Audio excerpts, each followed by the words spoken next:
Shalom, shalom, bien-aimés, que la grâce et la paix de Dieu nous soient données en abondance en ce mercredi 12 août 2026. Alors, nous sommes toujours sur notre thème de la semaine qui nous présente des éléments qui sont susceptibles d'annuler la grâce, alors que durant tout ce mois, justement, nous parlons de ne pas corrompre la grâce. Donc, au titre de ces éléments, il y a le fait de porter outrage à l'esprit. Oui, nous pouvons outrager, nous pouvons affliger le Saint-Esprit, et que ce soit volontairement ou pas.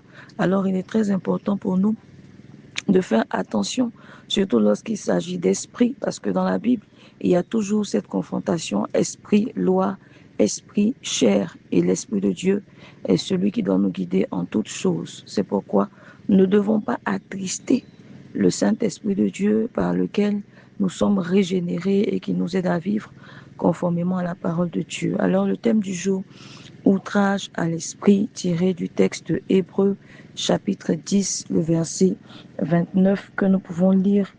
De quel pire châtiment pensez-vous que sera jugé digne celui qui aura foulé aux pieds le Fils de Dieu, qui aura tenu pour profane le sang de l'alliance par lequel il a été sanctifié et qui aura outragé l'esprit de la grâce?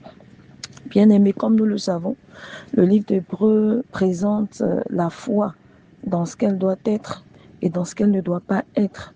Et lorsque nous prenons le chapitre 10, à partir du verset 19, nous sommes exhortés à placer toute notre confiance en Dieu et à être fermes dans la foi, à mettre à leur place les œuvres, la loi, les actions que nous pouvons accomplir et en mettant en priorité la grâce.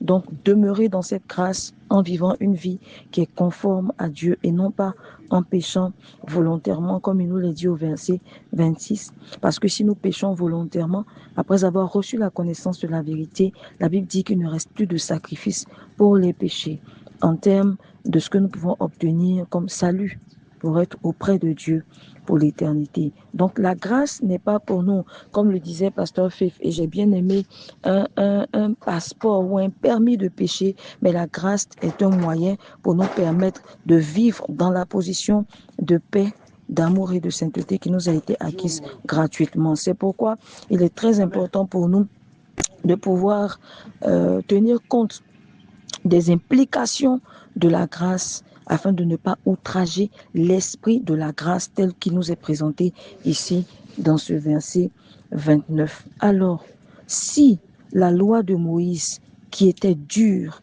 qui était violée, nous emmenait à la mort, nous conduisait à une mort sans miséricorde, ne serait-ce que sur la déposition de 2 ou 3 témoins, vous imaginez quel châtiment nous pouvons avoir, nous, en tant que fils de Dieu, qui avons été graciés, qui avons été faits un fils adoptif, qui avons été acceptés, je dirais même qui avons été repêchés.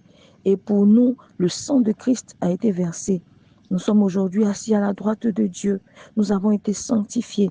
Et si nous outrageons l'esprit de la grâce, quel pire châtiment nous est réservé?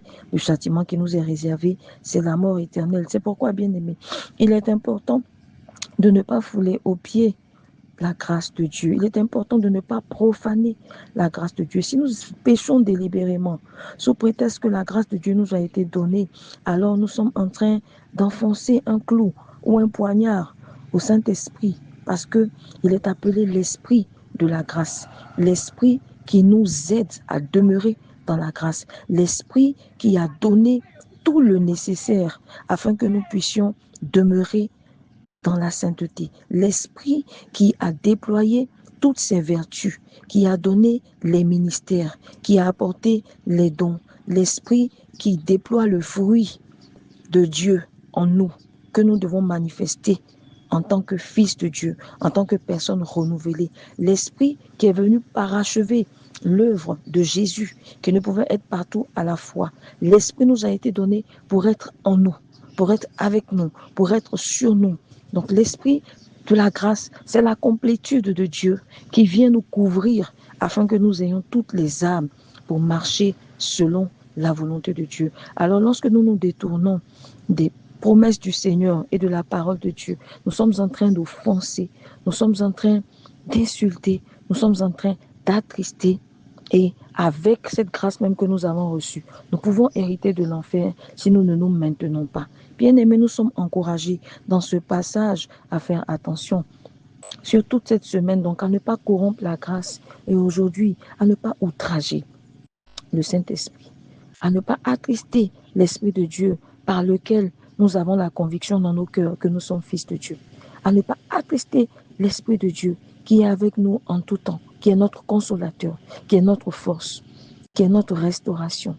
L'Esprit de Dieu qui nous conduit dans toute la vérité. L'Esprit de Dieu qui nous fait prier d'après la pensée de Dieu, qui nous fait, à travers des soupirs inexprimables, détecter la manière dont le Seigneur voudrait que nous puissions aborder ce qu'il nous confie. L'Esprit de Dieu qui nous soutient dans notre faiblesse. L'Esprit de Dieu qui est tout en nous, qui est tout pour nous.